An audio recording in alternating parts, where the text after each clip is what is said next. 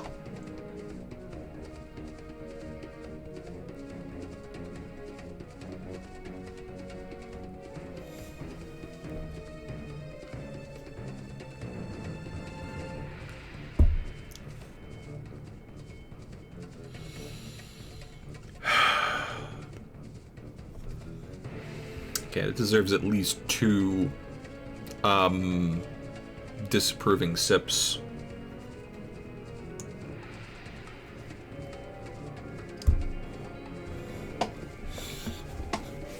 Ben or Bruce, dudes reach a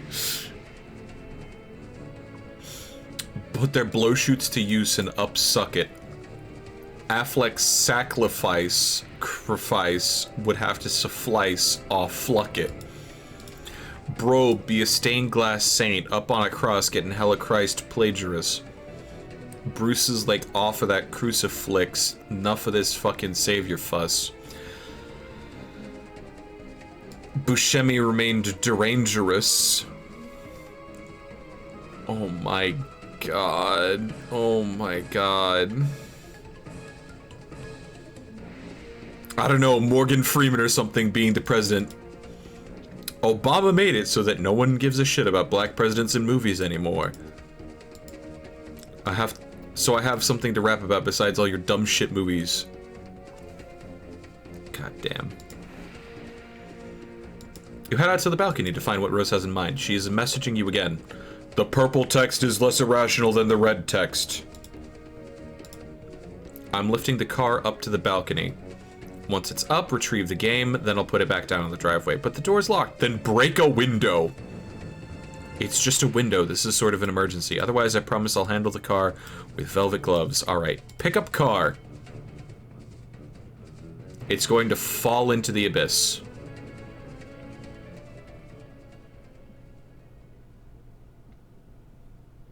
Of course.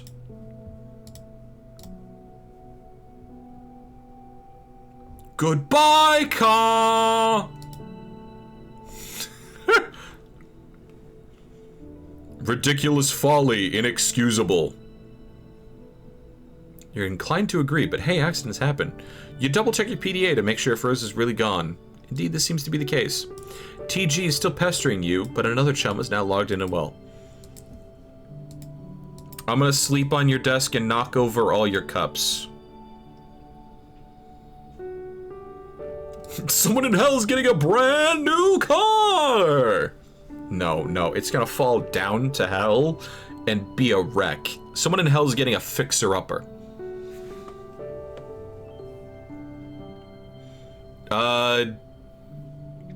Have a good night, Fledge. But also, you wanna know what else sleeps on my desk? My pocket pussy. You can use it to go fuck yourself.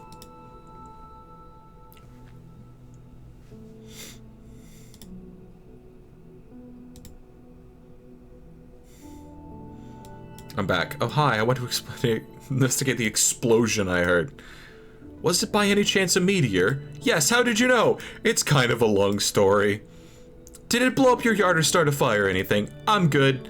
Landed a pretty good ways from my house and I went to look at it, but it's pretty big. But because doesn't want me to go near it, so I came home. He seems to think it's dangerous.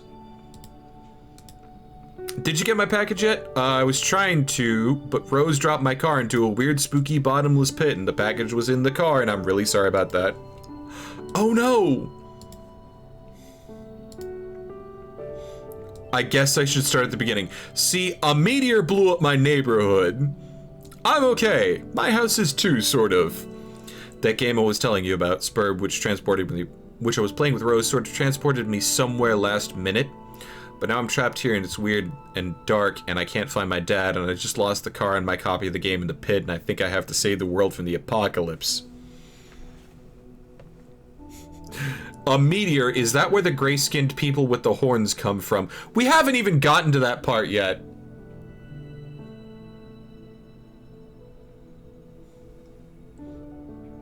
You know who else just sleeps on Salsa's desk? A Wooloo plushie. Genuinely a Wooloo plushie.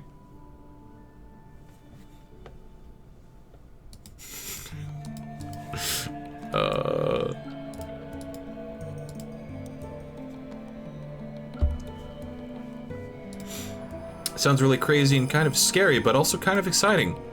John, maybe this is your destiny. If anyone can save the world, I think it is probably you. It's not even that simple. I was about to connect to Rose to help transport her and save her from meteors and fire and stuff. But she lost battery power and I lost the game disc. I think I have to get TG to use his copy to save her, but that jackass won't shut up and stop rapping and stuff. He is so silly. Anyway, I should talk to him about it. BRB. Now view the red text again.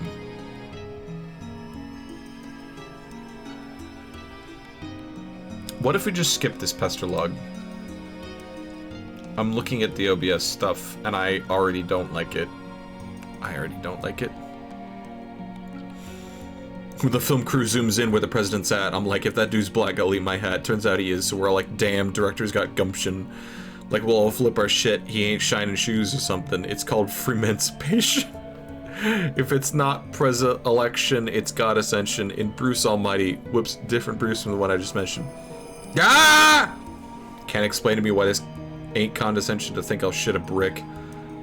Not even he can convey the intention with his quick spun wit. Rather defray all this tension. Sit on his lap while he whittles. Stop rapping for a second. I have something important to talk about. What's up? Rose is in trouble and she needs help. I was going to connect to her with Spurb, but I lost my copy. Okay. Also, she lost battery power. If she can get back up and running, she'll need someone with the game to get her out of there before her house burns down.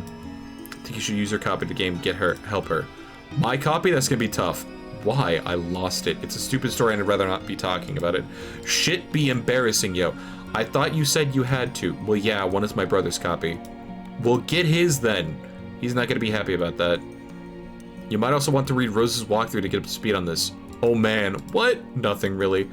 Look, all I'm saying is the girl tends to lay it on kinda thick. Roll's eyes.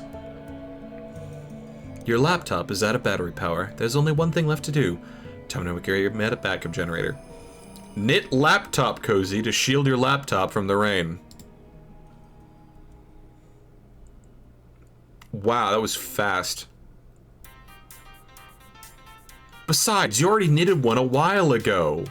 You can retrieve it from your knitting bag and apply it to your laptop. You capture log the laptop plus cozy. Equip grimoire to strife specibus.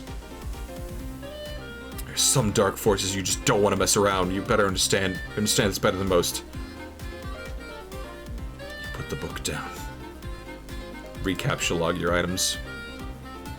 Grab the knitting bag and the grimoire in that order. It's always a logistical puzzle with your tree modus. The tree auto-balances, leaving the knitting bag accessible in the root card.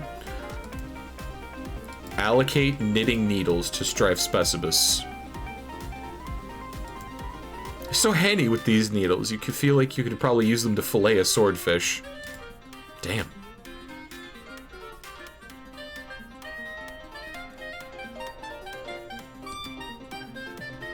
You lose the root card in the process, severing the tree. Careful with all that stuff! Knit plush cuddle Cthulhu to soothe nerves. It'll be a preposterous waste of time. You're quite sure you've never heard of this creature called Cthulhu before. There are, however, many other specimens of the zoologically dubious you're familiar with, such as, consult the grimoire, Fluthulu, foul patrician of misery. To hear his mammoth belly gurgle is to know the epoch of joy has come to an abrupt end.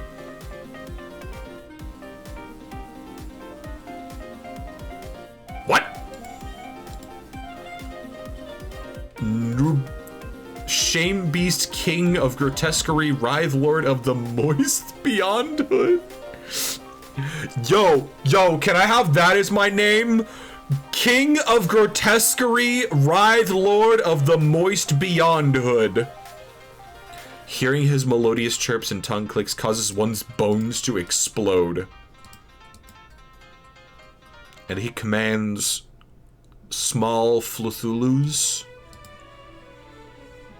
Oglogoth, the Deep One.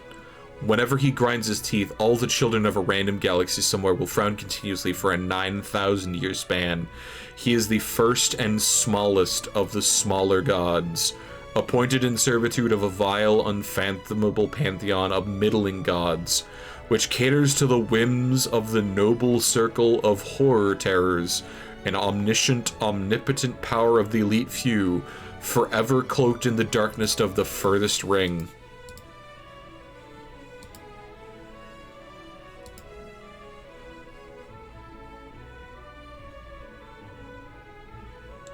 Can I... What? And then there's a strange page containing some rather mysterious notes on summoning procedures. You've never been quite sure what these diagrams are getting at. At stained glass window and, like, hold on.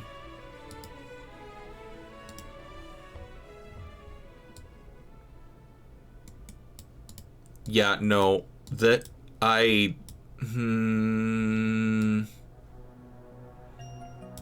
Yeah, no, it's just window diagrams. If he's the smallest, why is he the deep one? Okay, so it's smallest of the smaller gods. Substitute that for eldest of the elder gods.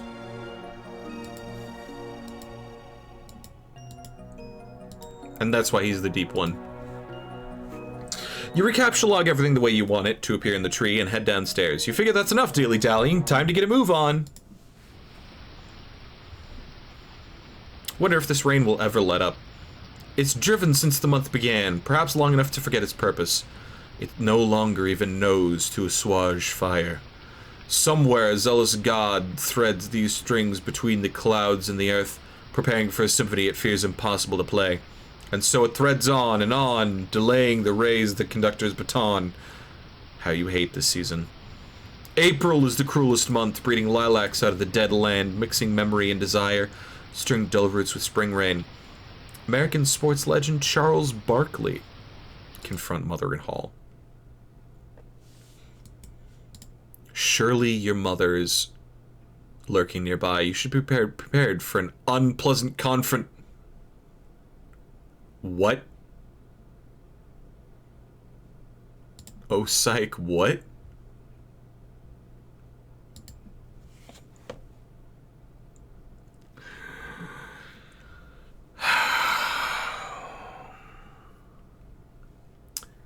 I know where this is going now. I've seen this creature. I've seen this abjectly terrible creature and his katanas. We know where this is going. There's this really cool dude, okay? He's standing around, being all chill, like cool dudes are known to do sometimes. A cool dude like this probably has a real cool name. But he probably wouldn't just tell you if that was what you asked. Yeah, he'd be way too busy for that, busy being totally sweet. But you could always try to guess his name. If you were right, he might nod ever so slightly. That's just a cool dude's way of letting you know there might just be hope for you yet. Insufferable This guy doesn't even have time for this sort of bullshit. Dave Strider. Yeah. Douche schbag. Your name is Dave. It is an unseasonably warm April day. Your bedroom window is open to let some air in. Your fan is cranked. Arguably even more cranked would be your fly beats, which brings us to your variety of interests. A cool dude like you is sure to have plenty. You have a penchant for spinning out unbelievably ill jams with your turntables and mixing gear. You like to rave about bands no one's ever heard of but you. You collect weird dead things preserved in various ways. You're an amateur photographer and operate your own makeshift darkroom. You maintain a number of ironically humorous blogs, websites, and social networking profiles. If the inspiration strikes, you won't hesitate to drop some fat rhymes on a mofo and represent. What will you do? Quickly retrieve arms from cinder blocks. Nah. Get the damn beta and save your friend's life. The notion strikes you as nonsensical. You can't imagine how a video game would save someone's life, and in any case, you're quite sure no one you know is in any danger. Anyway, these are your copies of the beta you received in the mail recently. You've labeled them with your name in bold red print to distinguish them from your bro's copies who labeled his in kind. Neither of you really gives a shit about this game or has any intention of playing it, but you'll be damned if you let that get in the way of your campaign of one-upmanship. Bleed like a goat and piss on your turntable. Jesus Christ, this is a running gag, isn't it, huh? I mean, sure. You would never consider allowing any fluid, even remotely resembling urine, to touch your beloved turntables. That would risk breaking them. And a world without the gift of your godly science just doesn't sound like a place you want any part of. While you're at it, you might as well wipe out human civilization with a meteor or something ridiculous like that, which will probably never happen. That sort of thing only happens in stupid idiot movies for stupid idiots. You will, however, contemplate bleeding like a goat for ironically humorous purposes at a later date. Examine closet. This is your closet. This is where you keep a lot of your crap. Like that box. And that bottle of... What is that? Is that... Box. This is your package that your friend John Egbert sent you for his for your 13th birthday a while ago. It now contains nothing except a note and a certificate of authenticity, vouching for the genuine Hollywood memorabilia which the box originally contained, which you are now wearing to be ironic, but also to be incredibly cool in a way somehow intangibly related to the ironic nature of the accessory. You find it sort of exasperating to explain these subtleties to people. The box also included a signed photo of Ben Stiller, which now proudly hangs above your closet. Proudly and ironically. Take the box. You captcha log the box through your hash map fetch modus. Your modus's current hash function resolves the index by valuing each consonant at 2 and each value at 1. The total is divided by your number of cards, and the remainder is the index. Box is captcha logged in card 5. Examine jar of unknown yellow substance in the closet. It is an unopened container of apple juice. You thought you were all out. It's like fucking Christmas up in here. So great. You've got to tell John about this immediately. He'll be so excited. 7. Access Pester Chum and Pester John. In addition to letting your buddy know about this outstanding juice windfall, you figure you wish him a happy birthday while you're at it. In your own cool sort of roundabout way, of course. Good thing you looked at that box he sent you, or you might have forgotten. You also might as well ask him about that beta.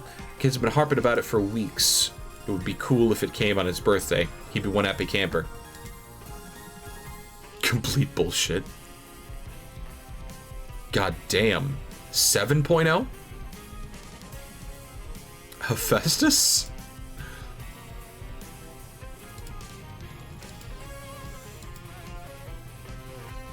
As a coincidence, I found an unopened container of apple juice. Yeah.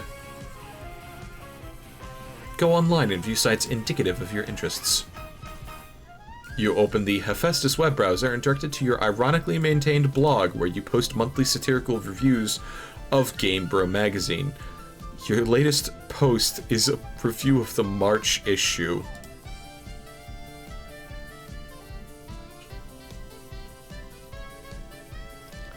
Grand snack, fuck yeah. Doritos spicy beef chili. Spicy sweet chili. Meaning to write a review for the latest issue too, but you've been sort of dogging it. Something about the game they're reviewing just doesn't strike you as ripe for satirical purposes. In a new tab, you open another one of your sites, a webcomic ironically maintained through a satirical cipher vaguely similar to that of your blog. It's called Sweet Bro and Hella Jeff. You have legions of devoted fans, most of whom are totally convinced of your creative persona's sincerity, which is just how you like it.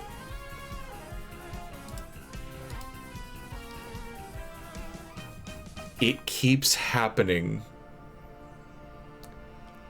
My god. Yeah, the other MS Paint adventures are Problem Sleuth, Bard Quest, Jailbreak.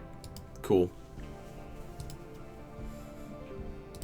Check the latest page of the Midnight Adventures. Midnight Crew. As long as you're chilling at your computer, you might as well see how that new MSPA story is going. You haven't looked at it in a while. You're members of a...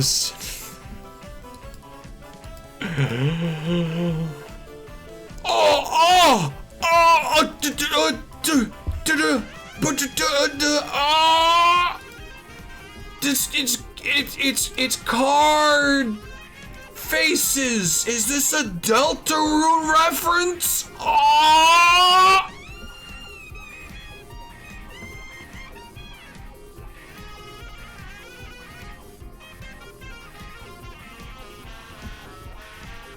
Is this a Deltarune reference?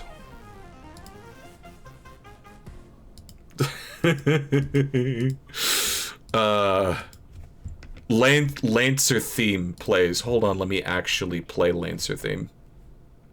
Cause it's in this it's in here somewhere. C D, there we go. Turn it up just a smidge, and by a smidge I mean a lot.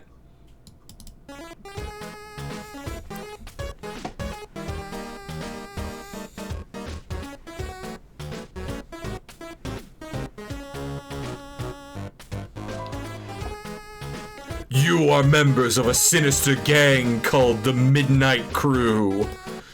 Your nefarious plots are serpentine in complexity. Your schemes convoluted. You're planning a heist in your underground hideout. What will you do? Actually, hold on.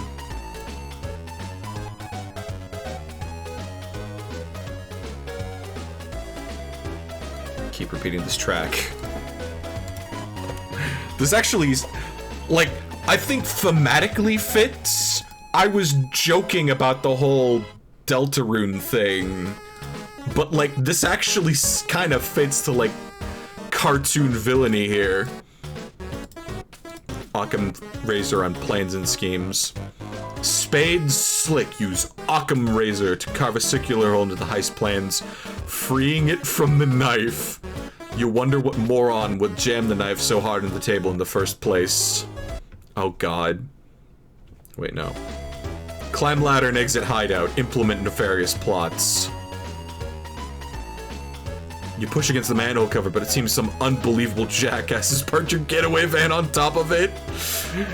An overwhelming feeling stirs. That feeling is overwhelming, soul-blackening rage. It's the sort of rage that will make a man feel totally justified in sporting an unnecessarily elaborate assortment of fancy blades. Skip ahead a few hundred pages or so. You don't remember where you last left off, so you jump way ahead. You always forget to save your place in the story. Looks like tempers have become short in this pressure cooker already. You speculate that the tipping point may have been an ill-advised motion for a game of 52 pickup. Hold on, I have the better... Fight! Fight! Fight! Fight! Fight! Fight! Fight! Fight! Fight! Fight! Fight!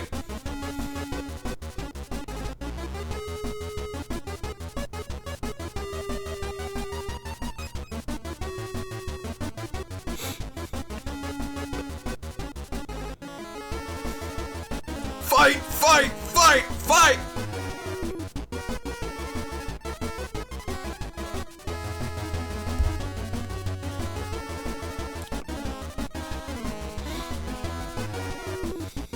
Okay. I'm gonna let it shuffle again.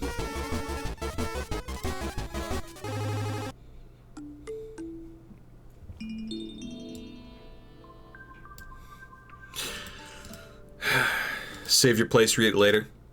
Even though the adventure began recently, it's already over 3,000 pages long. You just don't have time for this bullshit. You'll catch up later.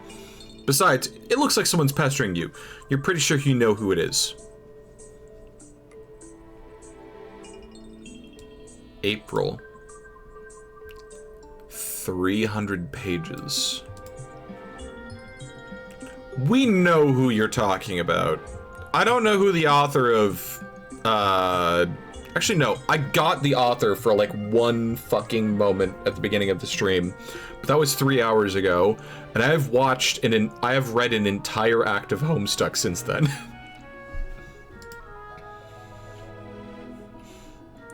But they are clearly not above self-parodization.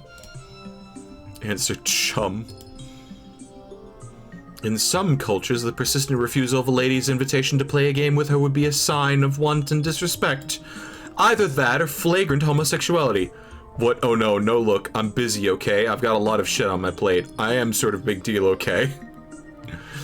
I know. Sometimes I wonder how you were ever allowed to pay for meals in restaurants. It must be hard to keep a low profile because when you're always hearing odd voices whisper, "It's that guy who has a blog." Seriously, dudes be worshipping me left and right. I can't hardly walk down the street without stepping over torsos of the prostrate.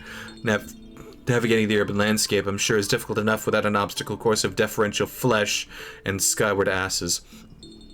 Perhaps adapting the art of parkour to a unique environment would help? Yeah, I mean, like, damn, there's this little scruffy little shit at my feet. An orphan or something, I don't know, face flush on the pavement. I'm like, dude, are you listening for a stampede of buffalo or something? He braves a look at me and then gives my shoe a little kiss and scurries the fuck up. Heavy as the crown. Yeah, not kicking Oliver Twist in the fucking face every day is my gift to the world, I guess. Breathtaking magnanimity. Magnanimity. Among other things, I just give and fucking give. Indeed, nary a jewel tumbles from your wishbox of daily exploits, which I imagine does not sparkle. Oh, for fuck's sake, you're just lobbying for me to play that dumb game. Baseless accusation! I'm telling you, Egbert is all about that game. He will play it with you and will probably be tickled pink about it. I know this very well. I cannot hasten his mail's delivery, however. Yeah, I'll hassle him some more about it. And look how about this. If you ever find yourself in the position where your life depends on me playing that piece of shit game, then I'll play. Will that make you happy? More than you know. It perfectly mollifies my grief over the demise of chivalry. John, what are you doing? Stop doing nothing. Bump. Okay.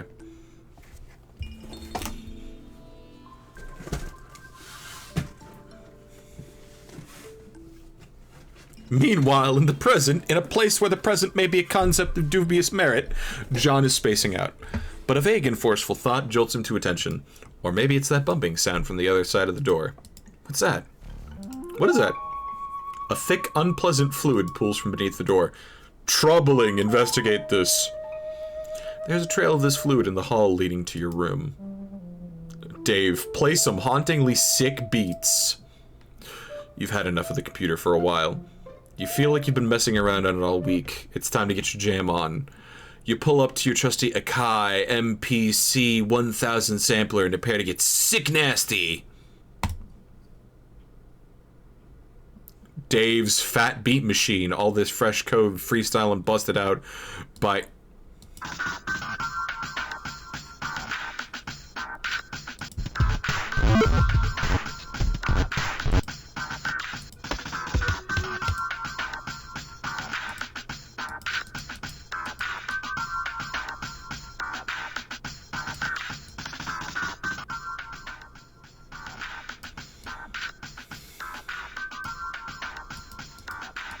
Goddamn.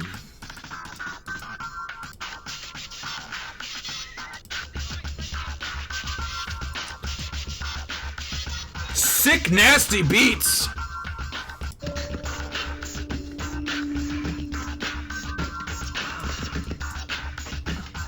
No.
Left knob volume for current sample, right knob master volume.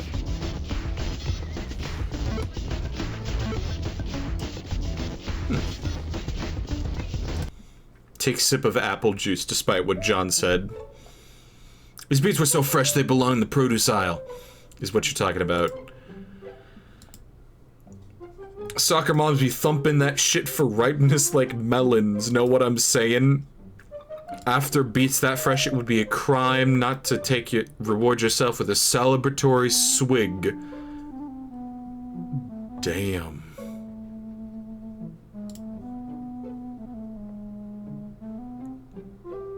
Now you can You recaptulog the juice. Allocate sword to Strife Specibus. Or Strife Specibus is already allocated with the blade kind Abstratus. There's no need to allocate it. You can wield your Street Ninja Sword as a weapon once it is in your Strife deck, but you will have to captulog it first before moving it there. Captulog the sword! Occupies the same card as the juice, expelling the juice from your Scylla decks. It splashes all over your turntables and your copies of the beta. Ah!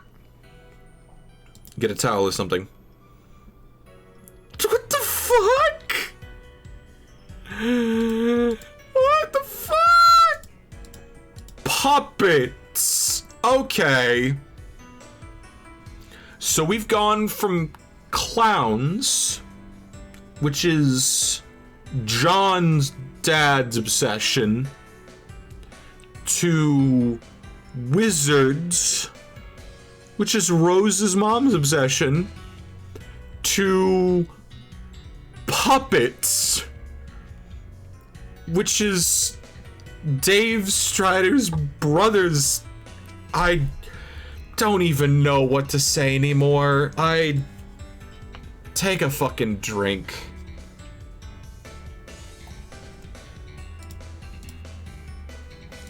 That's all I can say. That's all I can say. You head out to get a towel from the bathroom across the hall. You glance at one of the many radical puppets in your bro's collection and nod in approval. Is there anything not awesome about your bro? No, you think not. I think so, yeah. There's one in the fucking shower! What? There's a damp towel on the floor you can probably use for this crisis. You stop to pay a little respect for one of your bro's boys hanging up there. Hey, little man, how's it hanging? When do the gray people with fire horns come in? I'm reading this blind. I don't fucking know. Is it in the help section?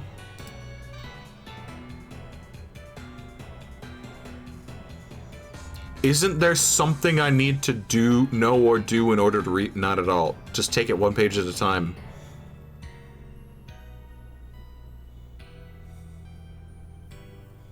What I don't recommend is trying to look stuff up. Okay, but I still want some context. Andrew Hussey. There we go. That's the author.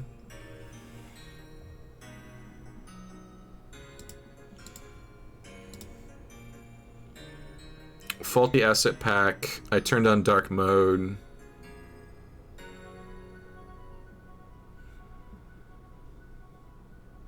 Can you port this to Chromebooks due to problems with flat now?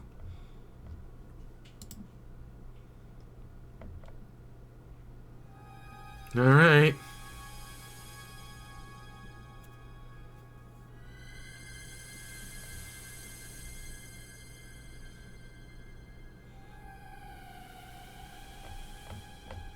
Okay.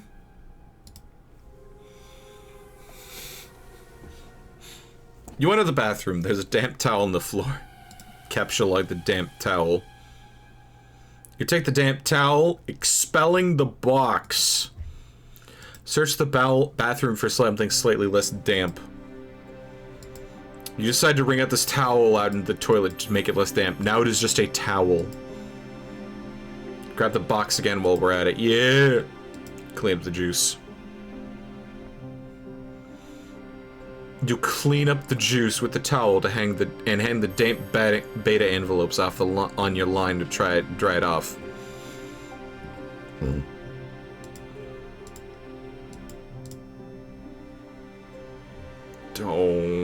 Don't. In the breeze of the fan, the betas jostle near the open window. This arrangement is a little disconcerting. If they fell out, it would be a stupid way to lose them. Turn off the fan. The crisis is easily averted. You can't imagine it will ever resurface later in any way, shape, or form. That beta is as good as yours forever. You should probably go Buster Egbert again. You wonder if you found the beta yet. You also might chat about your respective Solidus and and fetch modi if the topic happens to come up. You wonder if he is anywhere near as smooth with Siledex as you are. Siledices, probably. Indices. Index indices, Siledices. It's probably not even humanly possible. Suddenly, a rambunctious crow flies in the open window and snatches the beta, possibly to make a nest with, or maybe just for the sake of being a brainless feathery asshole. You yell at the bird. Oh no. Stop! You accidentally launch your ninja sword. Everything goes flying out the window. Dead bird and all. No one can ever know about this. You can kiss all that stuff goodbye. You feel sorry for the bird, but at least you never plan on using that beta ever. Anyway, now that bit of ugliness is over behind you, you guess you can look forward to several more hours of messing around your room. Whoa, wait, what? Flash forward. Rose prepares to descend the stairs to her living room. You're standing eye to eye with a familiar foe. A 20-foot-tall granite statue of the mighty wizard Zazarpan the Learned. Your mother had him installed through a hole in the roof with a heavy-duty crane. Just look at that mystical gaze. To peer into those aloof, glassy eyes is to arrest the curiosity of any mortal.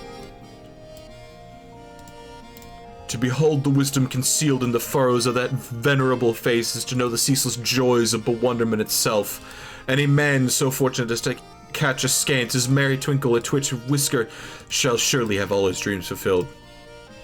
You find this grisly abomination utterly detestable.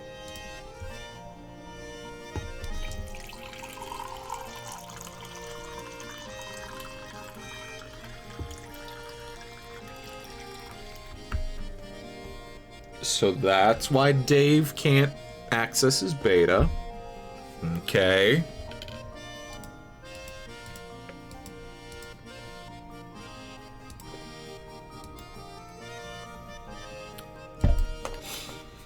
Psychoanalyze mother's love of wizards. There's nothing to psychoanalyze. Your mother clearly has no real affinity for those damnable things. She only collects them to spite you. If anything, she finds them even more repellent than you do. She's just a committed woman. Backstairs to kitchen back door. You descend to the living room area of your home's expansive open layout. There is the sound of rushing water beneath the floor. It tends to strike guests as a strange presence in a living space, though it's become hardly audible to you through familiarity. There's the front door, but hopefully there's no need to make the long trek around the house in the rain. You might as well see if you can slip in through the kitchen and out the back unnoticed. View mother's solid copper vacuum statue. Scrap copper! Scrap copper! Oh, it's bronze. Okay. But it wasn't always. A while ago, you gave this as an ironic gift to your mom for Mother's Day. You even customized it with a drink holder to support one of her ubiquitous alcoholic beverages. She liked the gift so much she had it bronzed and put on this pedestal. She even left it plugged in so it can still be turned on now and then. Never to do any cleaning, it never leaves this display. Sometimes at night when you're in your room you can hear it wailing from downstairs. She must know you can hear it. She's completely deranged. Okay. Grab the Eldritch Princess. It's too big to captchalogue. Not that you would want to move it anyway. That pretty princess doll has been sitting there for months, ever since your mother got this abomination for your birthday as a totally passive-aggressive gesture. You decided to make it much less abominable by knitting Her Majesty a new head and new arms. Now it brings a mischievous smile to your face whenever you walk by. Your mother hasn't removed the doll yet, and probably never will. She will never be the one to blink first. If you had a Hydrate Redemption, would that be Take a Shot Redemption when you have alcohols?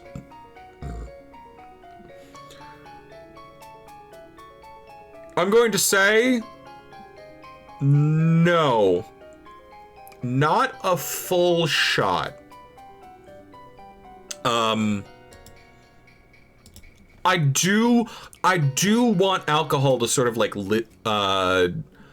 loosen the social tongue and like liberate and just sort of relax. I don't want to get shit-faced on stream, and I know how much points y'all have. In fact, I am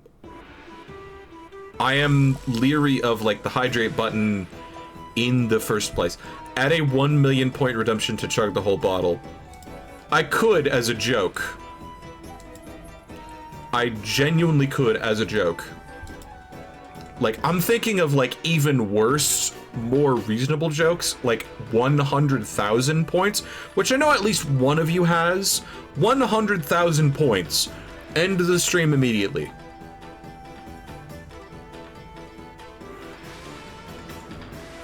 Someone hacks in channel points. If somebody finds a way to hack in channel points, I will ask you how.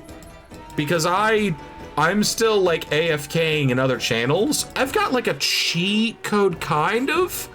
There is on the Chrome App Store, because I still use Chrome. There is a Twitch point reward auto clicker.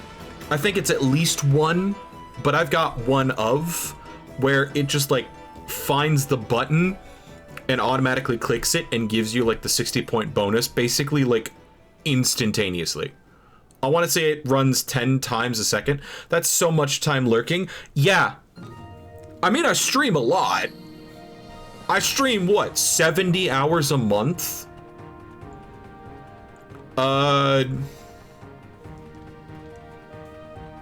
What's 24 times 30? 24 times 30 is 720.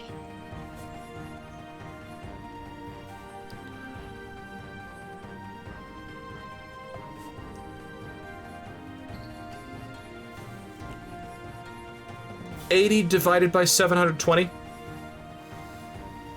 80 divided by 720 is approximately 0.11. I spend 1/10 of my time streaming. That is simultaneously very liberating and very concerning. Like, that's an approximate. But, huh.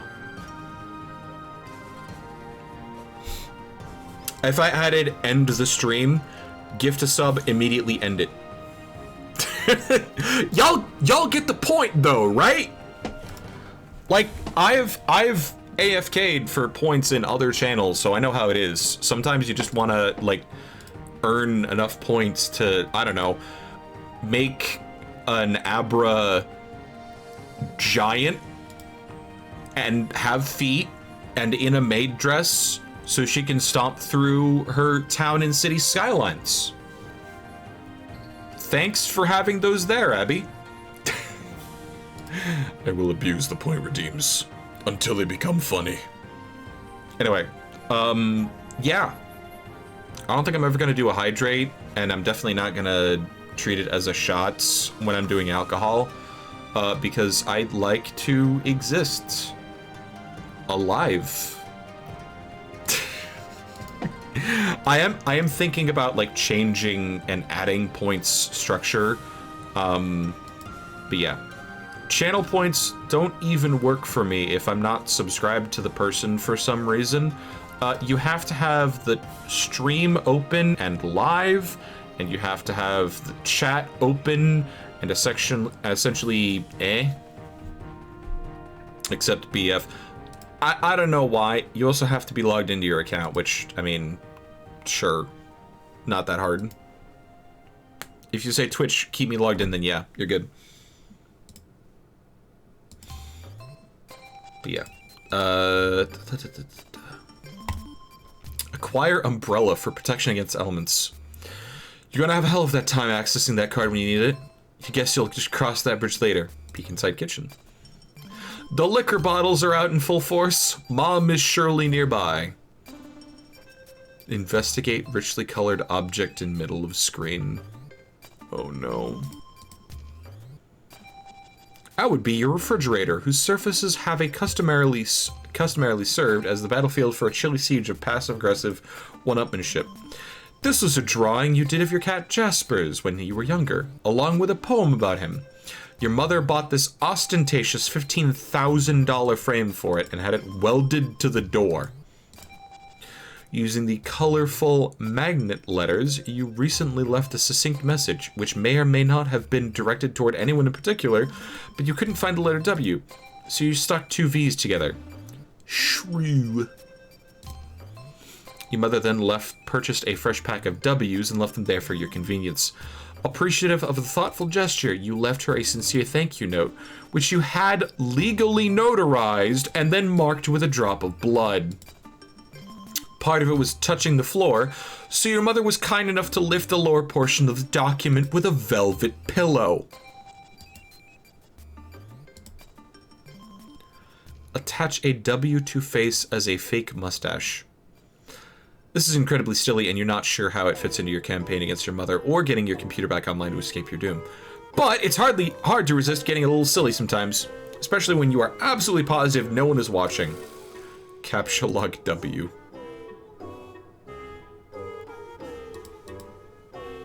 But that unsightly void in the W pack won't do, nor will the gash in the plastic.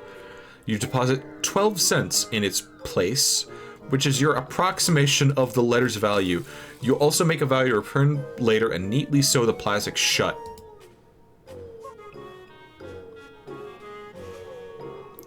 You just had 12 cents rattling around in your pocket, and it wasn't captcha logged. You now wonder how to address the pillow situation. It seems the woman has you at a clear disadvantage. Perhaps slipping a fresh doily under the pillow will do the trick, or maybe spilling a bit of Worcestershire sauce on it, then having it dry cleaned and returned along with a laboriously ingratiating apology note. No, there's no time for anything like that. Or maybe, just thinking out loud here, you could use the entire pack of W's as M's. Oh yes, that would burn. But you've already done something with that W pack, so there's no need to go back and gild that lily. This is delicate business, and that pillow is screaming for rebuttal. Captcha log the pillow! You decide to take the velvet pillow and lovingly embroider a poem in praise of motherhood on it. Hopefully you can pull this out before she notices it's gone. And it causes your tree to be pretty badly unbalanced. It surely will auto-balance itself in a moment. And just like that, the umbrella becomes accessible in the root card. That's one of the things you love about the tree modus, the happy surprises. Okay, enough's enough. It's time to go. Ah!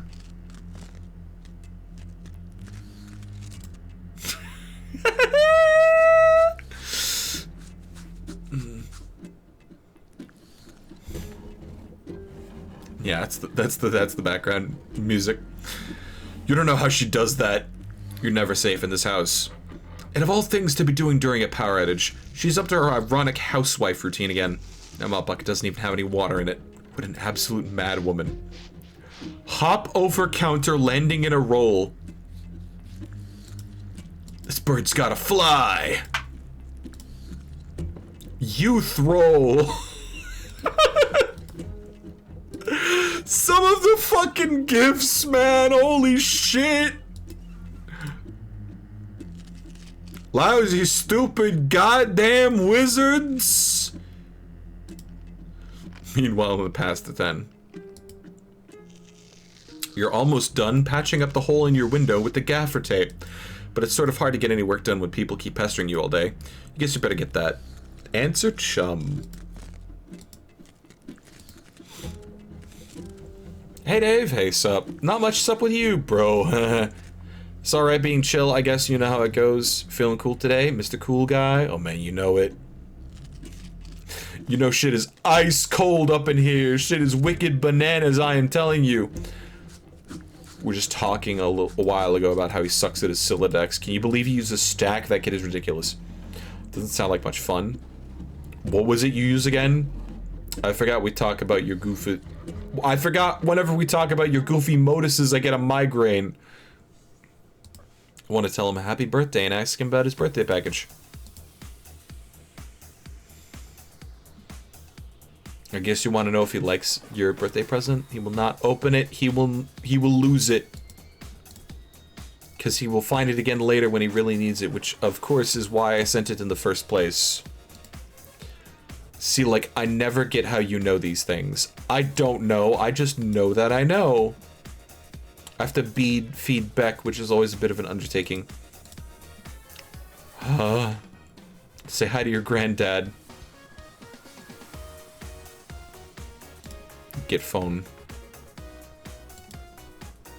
It will be handy to have your phone on standby so you don't always have to go back to your computer whenever someone pesters you. This way you can text message people no matter where you are or what outrageously cool thing you're up to.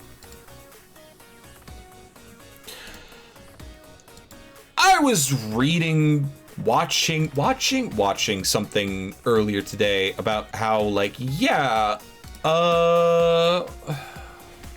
was it, when did the first iPhone release? June 2007.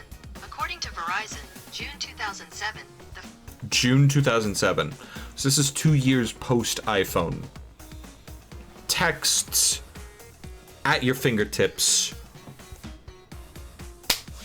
Like, holy shit. This adopted texts and having a fancy, like, touchscreen phone, cell phone, faster than most others. I mean, it's using it for text message, but like, it's not something that even modern D&D is doing, and we've had phones for a decade. Towel. So cool. John, pursue adversary into that room. Even meaner while, is in the present, sort of. Once again, the slippery antagonist eludes you. You'll only find more of these unpleasant, oily smears. Someone is pestering you. Both your PDA and computer register message. This chum will know what to do. I'm out of my room now, looking for my bro's game. There's no sign of Rose yet. I hope she's okay. If she comes back, I'll be ready. You better know what you're talking about, because this could get ugly.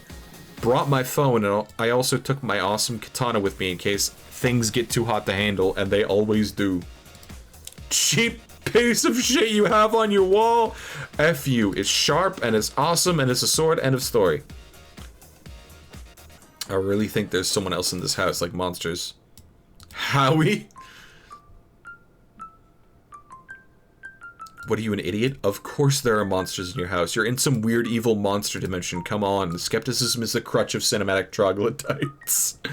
Hey, Mom, Dad, there's a dinosaur or a ghost or whatever in my... Yeah, right, Junior, go back to bed. Fuck you, Mom and Dad. How many times are we gonna watch this trope unfold? It wasn't goddamn funny in the first place. First time I saw it.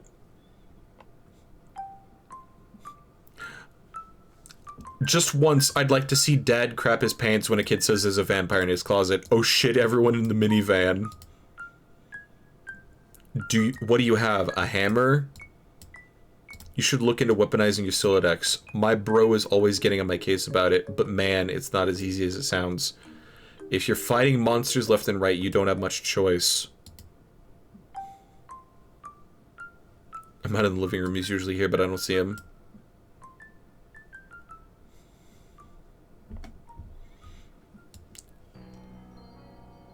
I just don't get why you think it's cool, his ventriloquist rapping thing. Lil Cal is the shit. You are entitled to your opinion, but I'm just saying that being a white guy who is a rapper with a ventriloquist doll is not cool by any stretch of the imagination, or by any definition of the word cool, ironic, or otherwise. That's all I'm saying. Puppets are awesome. John Egbert blows the end. Read your book, stay wary of these foes. Youth roll out the front door.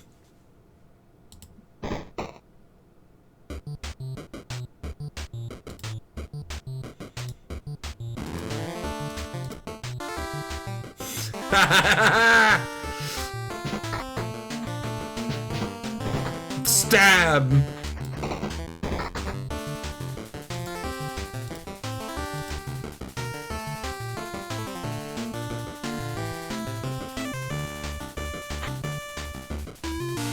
Oh. Ironic indulgence. No, a beautiful pony.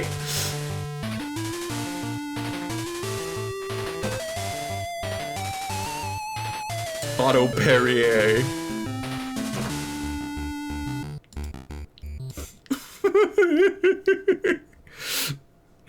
It looks like Mom has satisfied her strife quota for the day. She simply returns to her housework. No point in going out the front door anymore. Might as well head out the back like you originally planned. Rose. First, be the pony. Second, trample Mom. You can't be this stupid pony, and frankly, you can't imagine why anyone would want to, but you give the bony a begrudging pat on the snout anyway. Her name is Maplehoof. Maplehoof. Okay. John, turn around. Full page of Data Structures for Assholes, Chapter 7. God damn it, why do I even bother? Good news, finally your revolting incompetence can be put to use. Instead of accidentally firing a full Silodex full of steak knives into a priceless oil painting, or your beloved great aunt, you can turn that fumbling fury toward one of your foes, such as the ability to grasp painfully simple concepts. The bad news, I'm tired of explaining myself hoarse to you gibbering fuckwads. In this chapter, I will be phoning it in with the liberal use of diagrams and shitty clip art. What are you gonna do about it? You are going to wriggle in your own viscous secretions like the worms you are, that's what. Here, learn something for a change. Put a thing in the first slot, everything gets shuffled back one, you punch them in the face with a cinder block. Asshole notes! Purse your lips together to form a stiff pucker. Apply them firmly to my rear end. I now pronounce you man and wife. Now get in the kitchen and make my ass some dinner, bitch. Oh my fucking god. I hate it because it's so like, yeah, that's straight up casual misogyny. They sure trigger warning that. I hate it for that. But at the same time, yeah. You're trying to read, okay? This book is already unpleasant enough as it is, without weird voices in your head nagging you to do things. That we already agreed, so there's no such thing as monsters. Fine, you'll interrupt your reading and turn around, but you don't see what could possibly be so— oh my god, it's a monster! Shale imp. Don't move or the bunny gets it.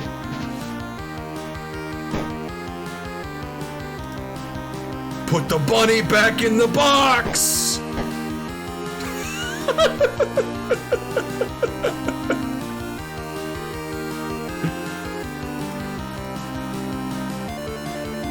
John is fucking dead. John is fucking dead. Okay. Leave through the back door. You leave through the back door. Nearby is the transformer, which distributes electricity from the underground generator, powered by the river flowing through underneath your house. The transformer was struck by lightning, though, and no longer works. You wonder if your mother has any plans to have it fixed. You guess she'd rather just play her mind games in a dark house like a weirdo. You can see the mausoleum and the portable generator across your backyard. You're almost there. Use umbrella. Oh no! I love the W fridge magnet sticks to the transformer. You regather your items and begin the soggy trek mausoleum-ward. Get up, John, this is no time for slumber.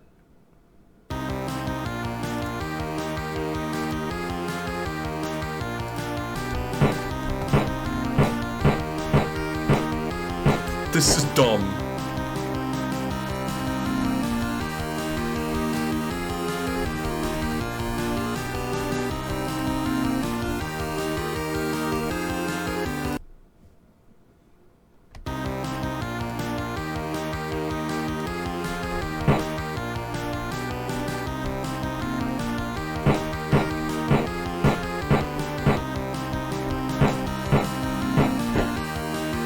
Okay, I just get locked. Rose, forget the W and make haste to the mausoleum. Retrieving the W never even crossed your mind. It's just a stupid magnet. John, salvage your weapon and fight on!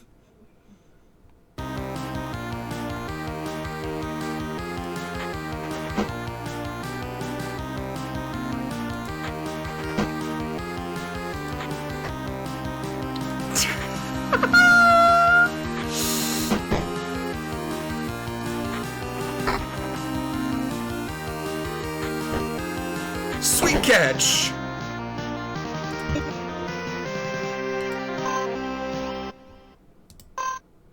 Build grist, shale.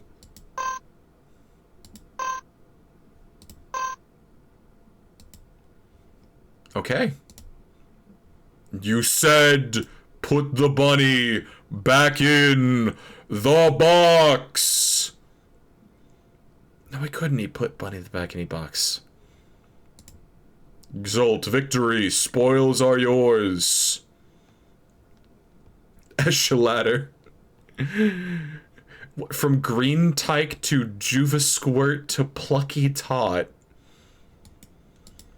Gel viscosity. +5, +10.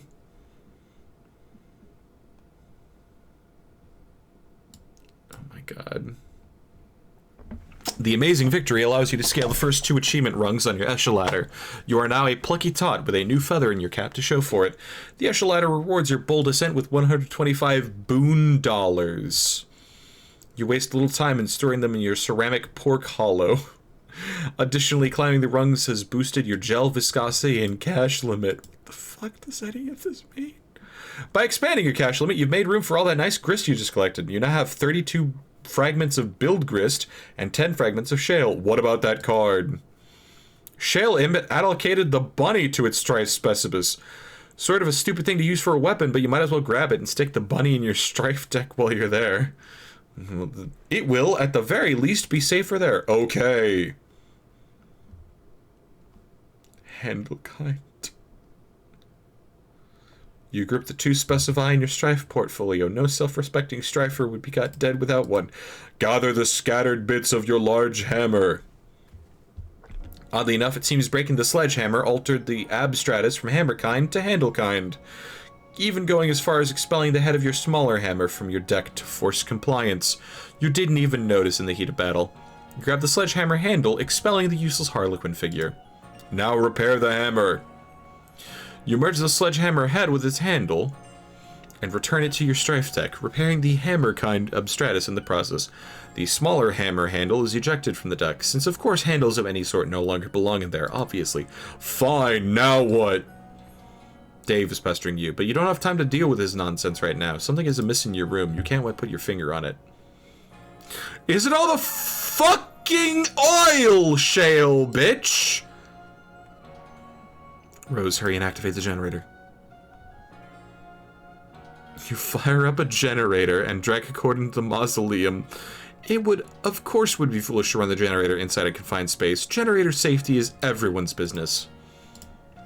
Defile tomb. I don't like that that's a prompt. Jaspers, no!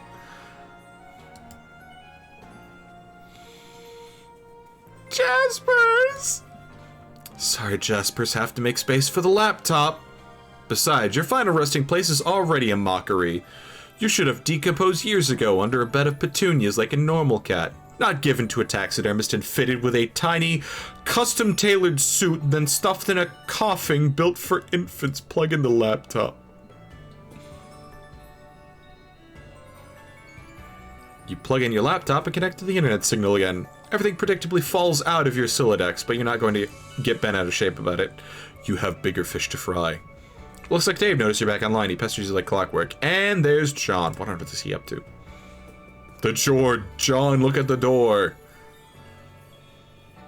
Didn't Rose yank the door off its hinges and prop it in your bed? Someone or something has put it back and left it slightly ajar. Incredibly alarming. Investigate.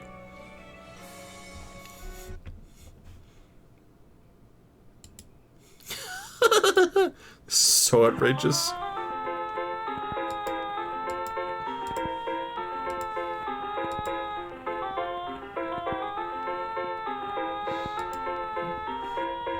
Pastor John. John said your house was dirty, bound on your own fire yet, or what? For now, I've retired to the safety of a smaller building, which is much closer to the forest fire threatening my residence. Oh, well, that's a relief. John told me to get the game to help you out of there, so I'm working on that now.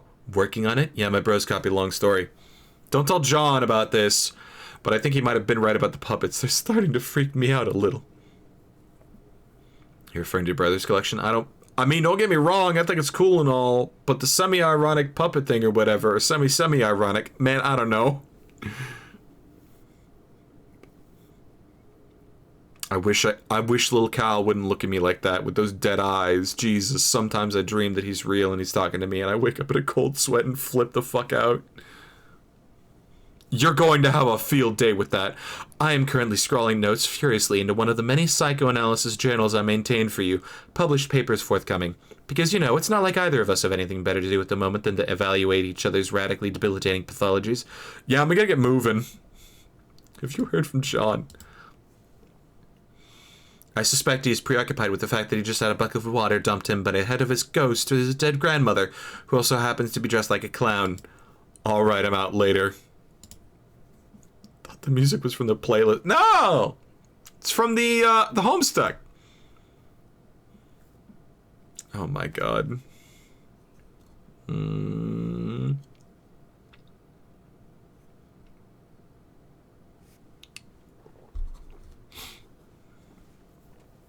Nana?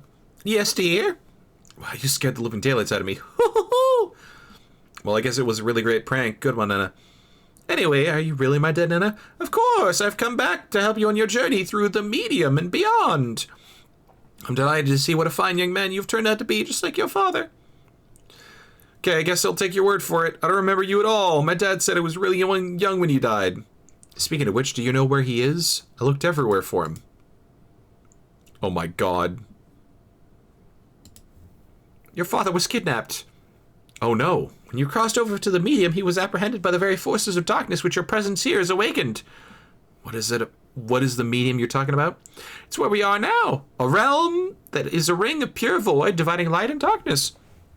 It turns in the thick of the incipisphere, a place untouched by the flow of time in your universe. You mean because we're inside a computer or in the game software? A computer? What is that? Some newfangled contraption like the horseless auto boxcar? It's this machine that, like, I know what your computer is, John. It was pulling your leg. Okay. No, John, you're not inside a computer or software or anything like that. Try not to be so linear, dear. The software that brought you here was merely a mechanism that served as a gateway. Its routines in a way serve to invoke this realm's instance, yet it stands independently of any physical machine, and somewhat paradoxically always has. Not sure I get it, but alright. What do I actually need to be doing here? I think it would be best if we started with the big picture. Go on.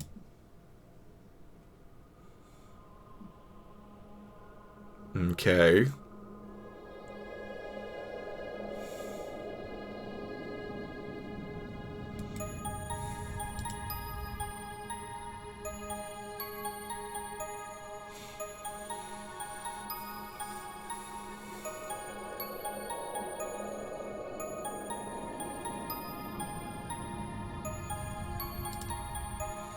Above the medium, beyond the seven gates, residing at the core of the incipisphere is a place known as Skya.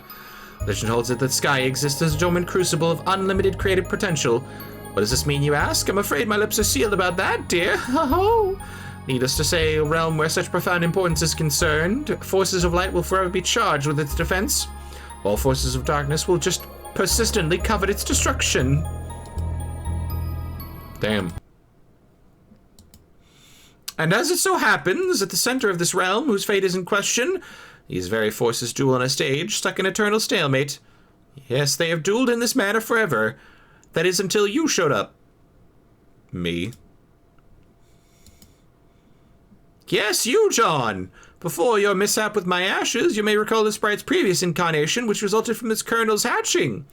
You see, this hatching occurs automatically in response to your arrival. The result is a pair of kernels, one dark, one light, each carrying the information that they were prototyped with before they hatch. One goes down to a kingdom entrenched in darkness, the other up to a kingdom basking in light. Each comes to rest at an orb atop a spire, of which there are 3 others in kind.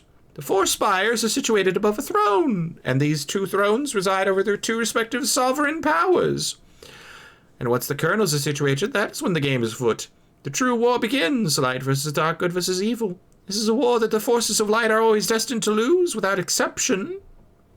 A quest of futility, then. What's the point? Remains for you to find out, dear. The journey you're about to take is the ultimate riddle. Whoa. For now, your objective is to proceed towards Skya and pass through the first gate, situated directly above your house. Not even terribly far. The gates will become progressively more difficult to reach, so you better be prepared to sharpen your adventuring skills. How am I supposed to get up there? You build! Okay, I think I get it now. So I guess the battle against good and evil is sort of irrelevant? Well, I don't know, that all sounds sort of weird, but in any case, we build the house to get to these gates, and then I can save my dad. Yes, John! And then after that, we solve this ultimate role thing and save Earth from destruction. Oh, no, I'm afraid not. Your planet is done for, dear. There's nothing you can do about that. Oh. Your purpose is so much more important than saving that silly old planet, though. And that is... Yes, I will have to agree about the float hag about that. John, you're such a good boy. I know you'll succeed. Thanks, Nana. You're a good boy, and good boys deserve treats. Hooray. I'm going to bake you some cookies. The hag mentioned cookies. Pursue her. God damn it, that's just what you need. More baked goods. You do not say no to cookies. I command you to get them. You totally abjure the hell out of... Ooh, pardon me. Abjure the hell out of that idea. You're so busy abjuring, you don't even notice Rose has been trying to pester you this whole time. Rose, hit John in the head with box to get his attention. You give John a swift drubbing in the noggin, but he is undeterred. That is some fit he's throwing. Perhaps you will take this spare moment to contemplate the Nana Sprite's strange tale. It may also behoove you to record your thoughts on these developments in the Game Facts walkthrough journal. It can be hard finding time to update it. In fact, you're not even sure where you found the time to write what's already there. That's what I'm fucking saying. Holy shit.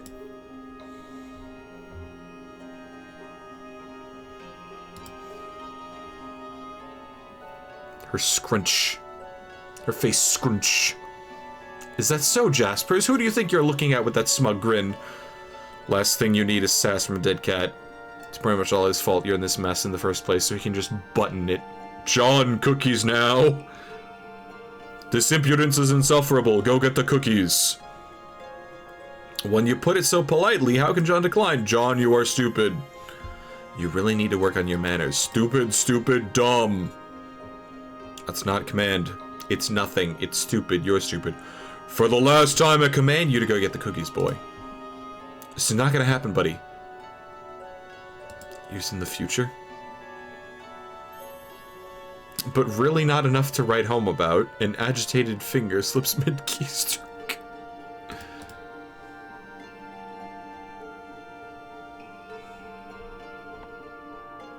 Beans? Mustard? Human etiquette? Okay. Album, Homestuck Volume 1.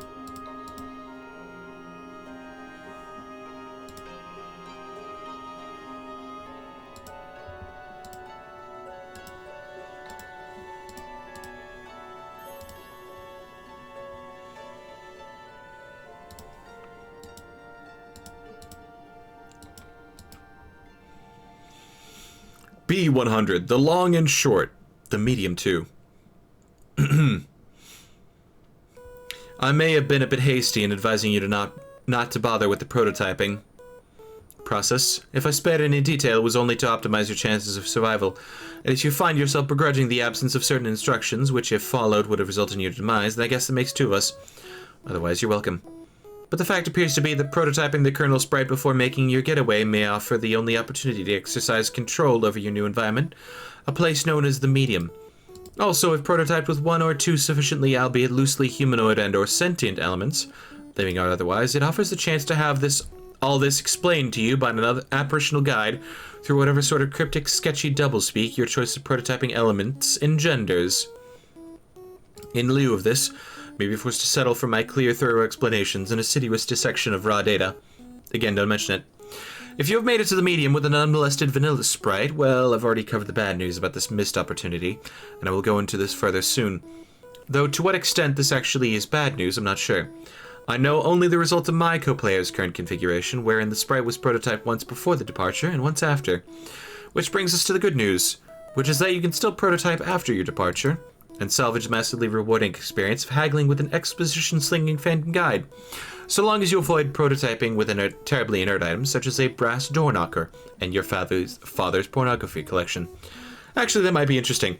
If you are struck by the spirit of such experimentation, please don't hesitate to contact me about it. So yes, you can enhance your sprite in this way, but doing so after your departure will no longer induce this effect on the medium I alluded to. That can only be accomplished with one or more pre-departure prototypings. In fact, we can extrapolate there are only so many ways to prototype a spirit.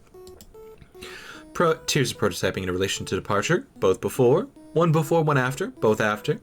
Only one, either before or after, none.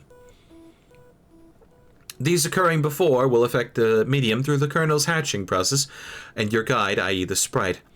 These occurring after will only affect the sprite. The effects this process has on the medium, or more globally, the inciposphere, are still vague to me. They have to do with flavoring the forces you will struggle against, and generally, all forces at odds with each other in this realm. This gives me insight into the nature of the game, which again I derive through extrapolation. We appear to be engaging in an instance of a dimension with a highly flexible set parameters, and a series of objectives surrounding an equally flexible mythological framework. This framework seems to begin as a sort of blank template and evolves with the player's actions, and likely further evolves with the addition of more host-client connections, and thus more prototyped kernel. Jesus fucking Christ! Lead may be waist-deep logorrheic sludge trimmed down bleh.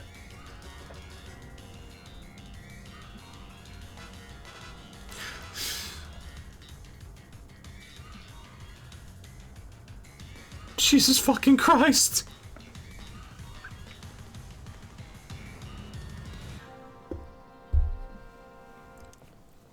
There are plenty of questions that have occurred to me, however. Questions concerning the kernel sprite, which I've raised implicitly already. What is the effect of an unprototyped kernel in the medium, or a doubly prototyped kernel? And even more salient are questions about this dimension itself. Do all players worldwide make it to this dimension if they successfully complete their departure? Or is a unique blank instance of the dimension created for each new player? I have no evidence, but instinct tells me it is closer to the latter situation. There is no indication of any other players present in this realm. Alterations in this realm seem singularly centered on the actions of my co-player and myself. If I had to stake anything on it, I would guess every separate client server pair activates its own fresh copy of an inciposphere, or a unique session, if you will. But the quantity of players is a further complication which invites more questions. It seems the game was designed to suit two players most naturally, the server and the client. Through a mishap, my co-player and I have slipped out of the obvious tandem agreement, and only logical course of action to continue playing is to string a daisy chain of server-client connections together, until presumably the chain is complete. Theoretically, we could complete this chain with only one other player, functioning as a server to my client, and the client to my co-player's server, assuming he can recover it. Strange thing is, though, in our instance of this dimension, there are 4 receptacles for divided kernels, not 3. Does this mean we are destined to have a 4-player chain? How could the game know such a thing? Perhaps it does, and if this proves to be the case, I trust I will be sufficiently numb to the realization I can consider nothing about this game surprising at this point, and in fact, from the first moments of play, it managed to deviate so far from my expectations, I completely forgot what my original purpose with it was. I had chances to test some information I obtained on good authority during the prototyping phases, but it completely slipped my mind. Instead, the game's catacombs securing the dark, twisting paths to necromancy were blundered into rather on accident. Perhaps you don't need to know any of this. Jesus Christ. Months in the past, but not many. Snow!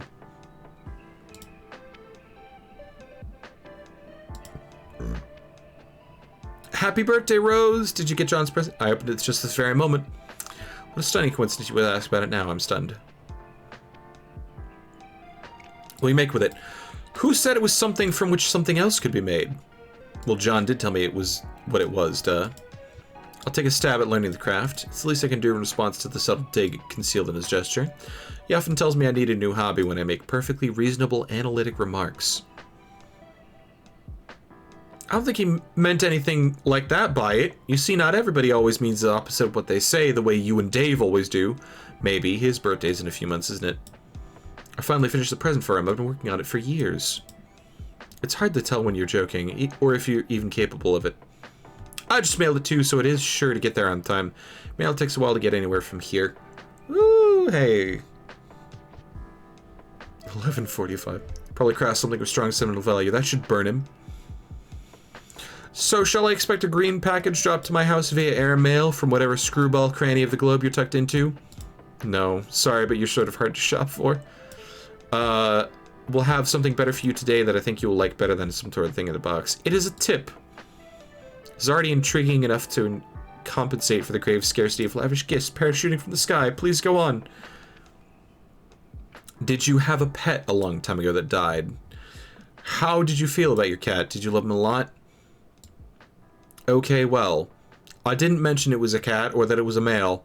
Let's pretend I'm surprised that you're embarrassed and move on. To answer your questions, I would describe my feelings for the animal as lukewarm. That's fine. Doesn't really matter. I think I just... What if someone told you could play a game that would bring him back to life? If someone told me that, I would regard the remark with a great deal of skepticism. If that someone was you, on the other hand, then would I have to ask you preemptively, is that someone you? What is this game? I don't know. I'm just saying is all. I think you'll hear about it later, maybe. You can talk to John and Dave about it. They are way more into all that stuff than I am. Word on the street is about it in due time. For now, I should probably order a copy of Knitting for Assholes. It would be a shame if I ran late with John's present. You capture log your katana and prepare your venture out into the apartment to retrieve your bro's copy of the game. Retrieve dead bird!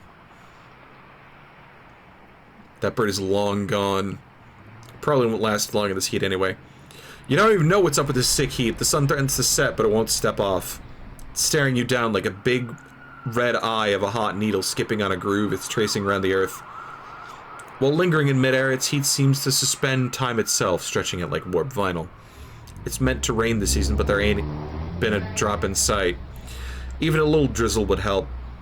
Might help to fizzle the sizzle, a little bizzle, turn the record straight on this global turn tizzle. So don't change the dizzle, turn it up a little. I got a living room full of fine dime brizzles waiting on the pizzle. The dizzle and the shizzle, G to the bizzack. Now, ladies, here we is. Oh my fucking god. Exit your room, go to the living room.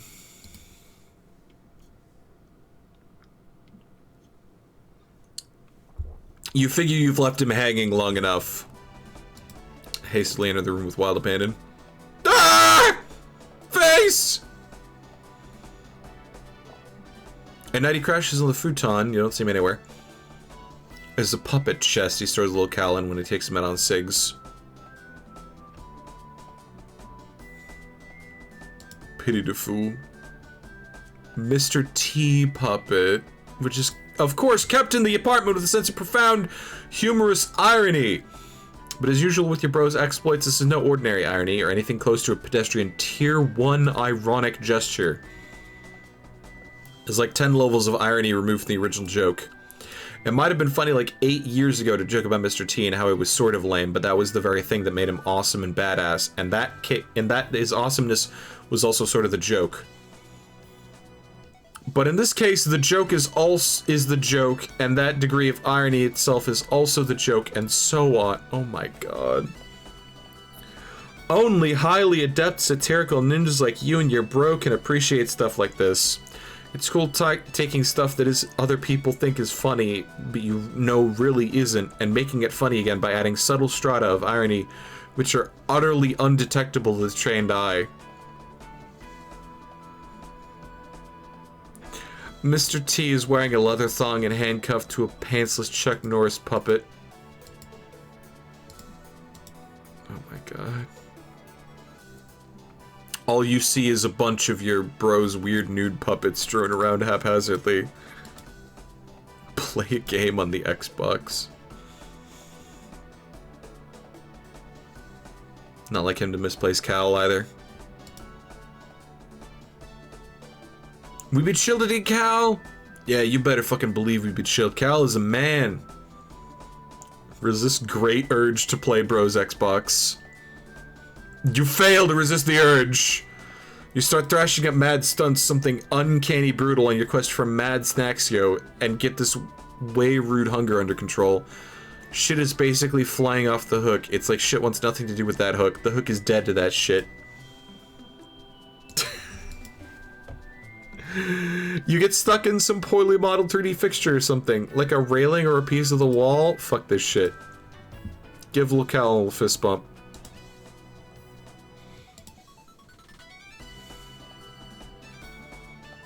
Jesus Christ.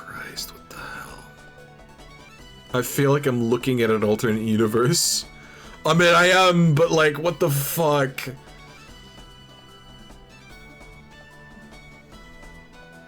Look at your brother's computer. Your bro's computer is password protected, of course, to protect all the incredible top secret shit he's got on the burners. You know what the password is, and he knows you know it, and you're both cool with that because the password is the most awesome thing it can be. The desktop is a hodgepodge of unnamed folders to store all the stuff he's working on. No one can decipher his organization system but him. He also tends to use the application Complete Bullshit to keep up with the ludicrous amount of websites and news he feeds. He monitors to stay hip to the scene. Open Complete Bullshit. Content aggregator.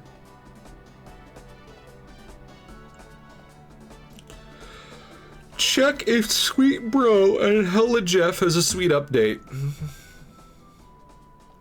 Holy shit. How do you even... Just like you keep up with his, he's tuned into your various blogs, and of course Sweet Bro and Hella Jeff. You navigate to the latest comic in one of the many bullshit feed bands. Mouse over the orange stripe containing plush... Am I gonna regret this click? Yes. Yes, I am.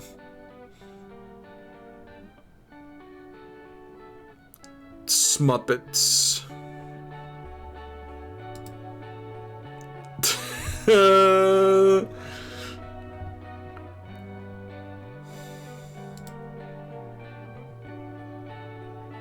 Don't look at Cal like that, bro. Don't look at Cal like that. Don't look at... Don't. No. Moving on.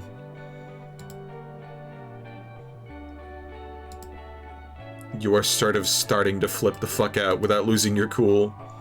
Pester John. You get Egbert on the line again, give him the lowdown in your progress. You feel it's important to keep the wires hot. But he's not answering. You wonder what the guy is up to. What happened with the monster that is totally differently from your room? Did you kill it? Anyway, things are cool here. Totally cool. Puppets are still awesome. No problems with them or anything. Like, just really, really awesome. Okay. Okay. Okay. Pester Rose. John said your house was burning down. Are you on fire yet or what? For now, I've retired. Okay, there we go.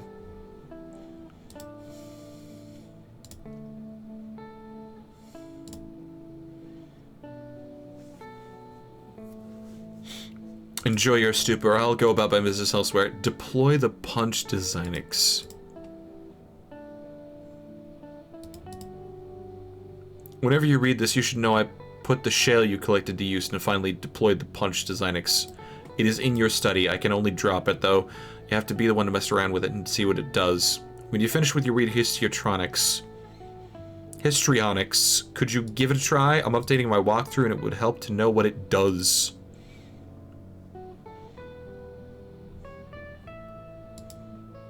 Also, I should probably warn you that your house and yard are completely infested with monsters now. Try to be careful.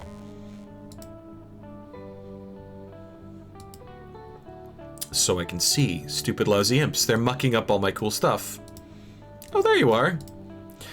Not sure really what came over me. I was acting really crazy for some reason, but my head feels like it's clearing up. I think I'm alright now. Rebuild the claw hammer! You're getting way better at this sort of thing. Confront Pogo Ride to prepare yourself for Nana. Thank God your sanity is returned so you can entertain extremely rational, coherent thoughts like this one. You examine the Pogo Ride from the bathroom window. You do not like what you see.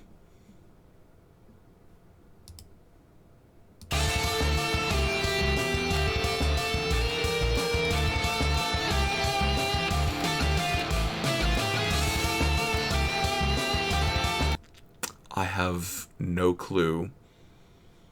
Use the arrow keys to operate the Pogo Ride. Go for insane combos.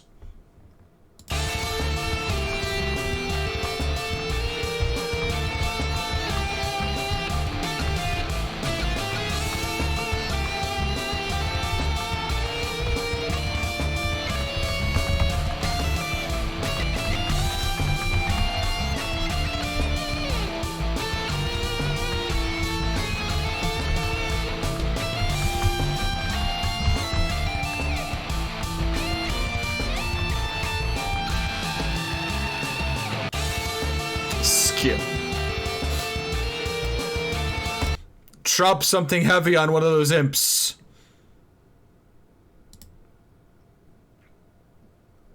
Squish it. Hell yeah.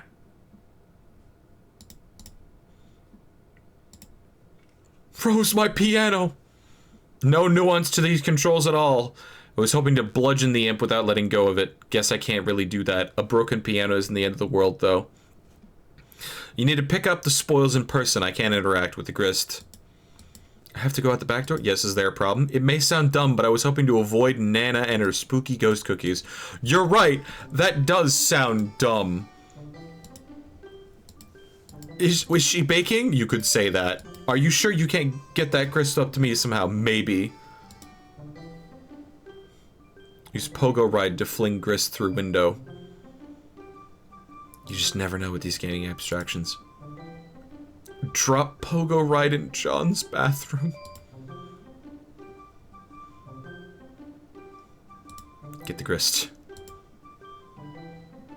Why don't you check the Designix? You can do that while I get to work. On what? Piano! Level up for slaying the imp!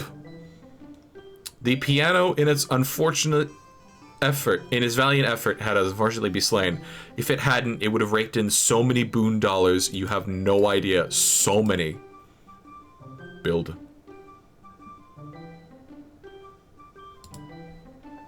Nana said to build, so that's what I'm doing. Sure is gonna take a lot of grist. You're gonna be busy. What are you building? Stairs. They are fairly expensive. I could have warned you about stairs, Rose. Wait. If you delete... Doing. I tried recouping some of the grist from the catwalk I built earlier. It keeps happening! Looks like I can get a refund for earlier allocations. I told you, Rose! I told you about stairs! I told you, dog! Consider me fully briefed on the matter of stairs.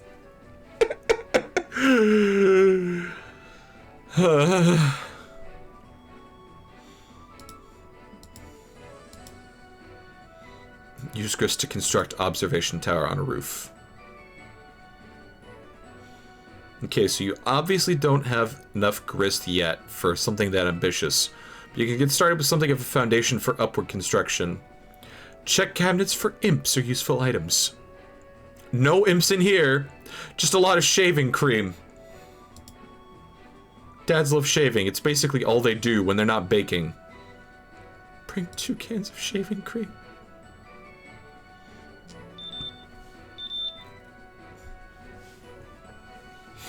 You capture log 2 cans of shaving cream just in case. You never know when you'll need to bust out a hilarious shaving cream Santa beard to ratchet up your prankster's gambit. Your telescope goes flying through out the window. Ride the pogo ride! It's a little cramped in here for any sort of reckless pogoing. You'll just grab it and hang on to it until the right moment presents itself. The towel floats back down to the rack. The circle of stupidity is complete. Check up on Nanakin, see what's cooking. That is a lot of cookies. Oh no. Oh.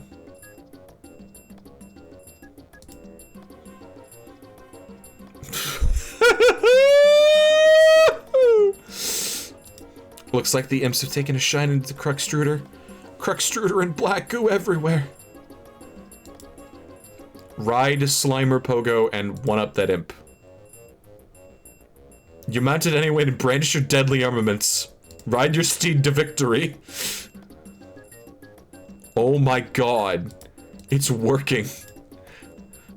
It's not what I expected. He's Q-birding the fuck out. This is incredibly dangerous. Flip the fuck out. Double barrel lather blaster. Whoops, oh shit.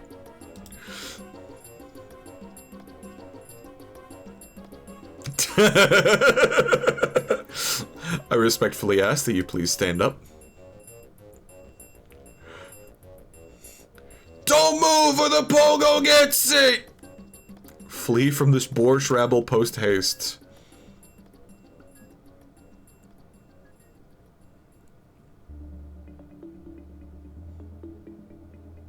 What?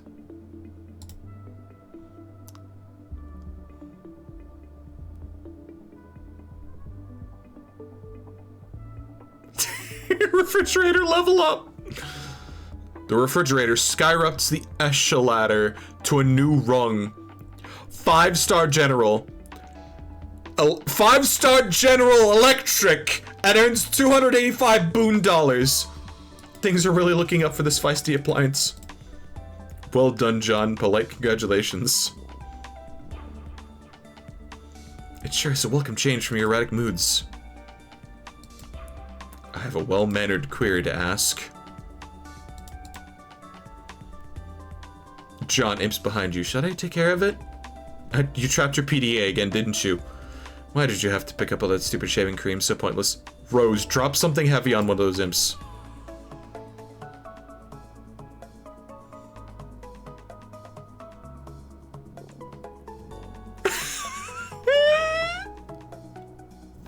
Fucking thought.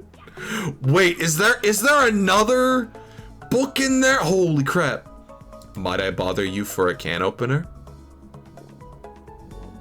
Oblivious to the commotion behind you, suddenly you find yourself pondering the whereabouts of a can opener. You think there's probably one in the kitchen, but the path is blocked by your refrigerator. John is completely unresponsive. What the hell is that nincompoop doing? Let's not get totally carried away here. A studious eye darts about a page like a honeybee gathering the nectar of wisdom. Typical human. Please, thank you, you're welcome. Good day, how do you do? Splendid, and you? Favor is mutually curried. Munch. Absurd vestigial fourth digit is cantilevered. It's eating the book.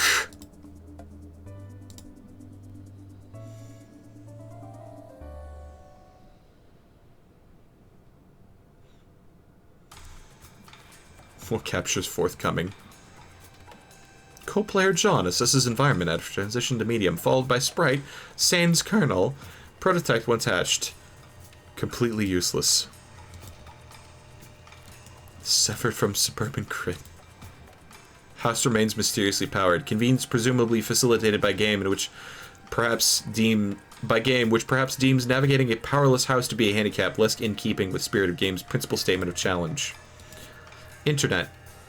Internet connection remains stable as well. Will likely remain stable until the internet itself is compromised by some external threat, something like, oh, let's say hackers. Build. Kill monsters, get grist, build onto the house. That's the game. Didn't know what the point of this was at the time. Floundering trial and error on exhibit. Prototype.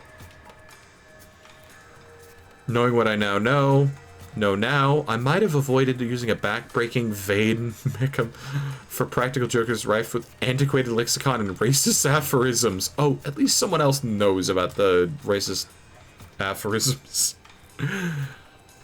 Let's try it harder.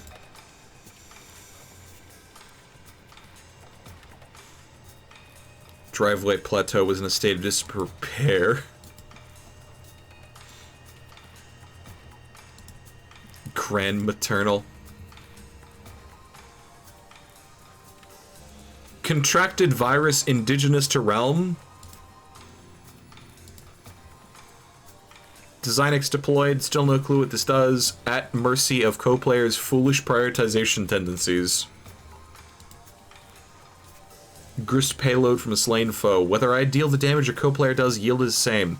Though I have a significant advantage in battle, taking measures into my own hands deprives John of hand-to-hand combat experience, which ostensibly will become more critical later. Building the point. Building upward. The point sharpened and directed. Steed!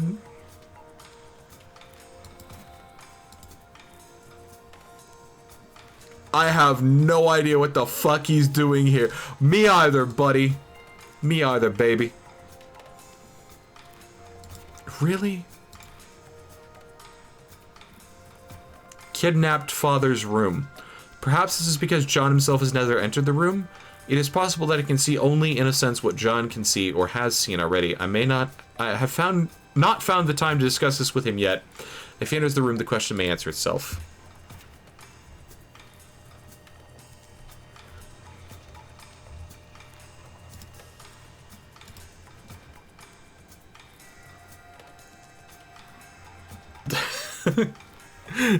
Years in the future, but not many.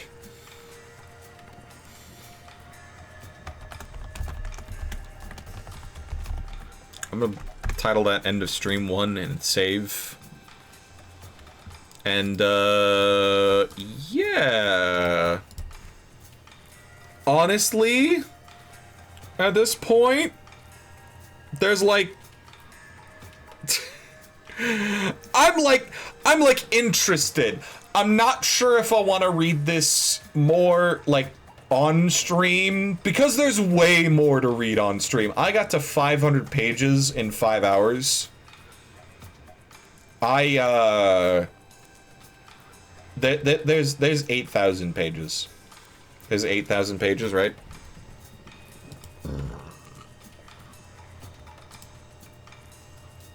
First search may take a few seconds.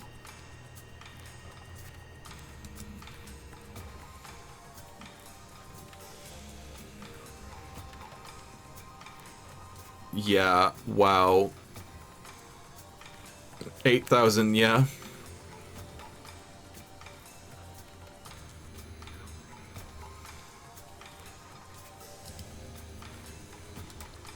Yeah. 8,130.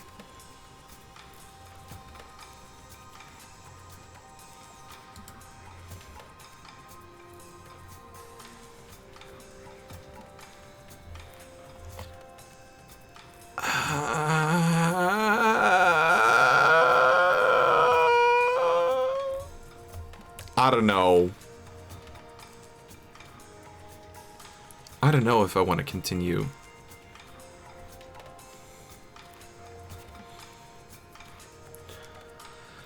While it began as a mock game following reader commands like the previous adventures, they were phased out as the story unfolded into a mixed media barrage of mid-2000s internet culture satire, interpersonal drama, and weird plot shit.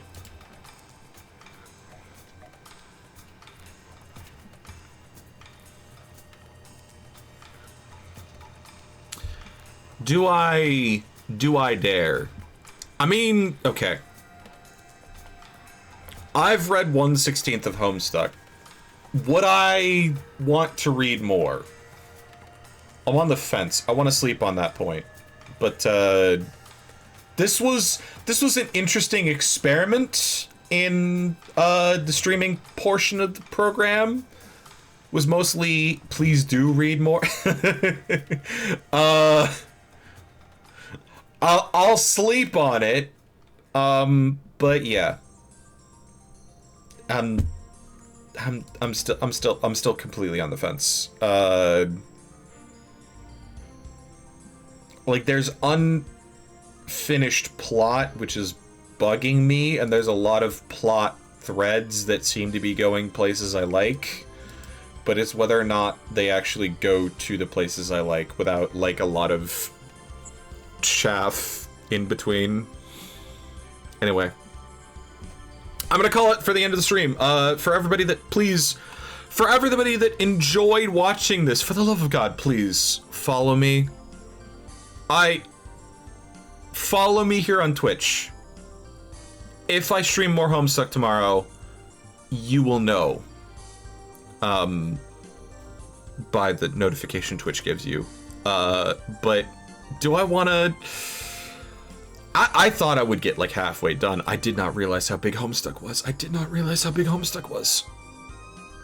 8,000 pages. Jesus fucking Christ. Jesus fucking... follow me on Twitch. Follow me on Twitter. I realize it's a dying platform, but you can also follow me on co-host if you want. I've also got a Discord. I'm treating that more as a nerve center for my bullshittery. I mean, it's not as big as like do thing, but it's there.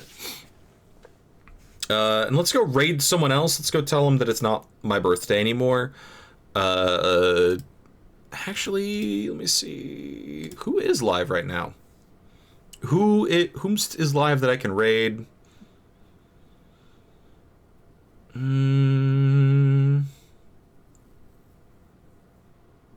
GeoGuessr?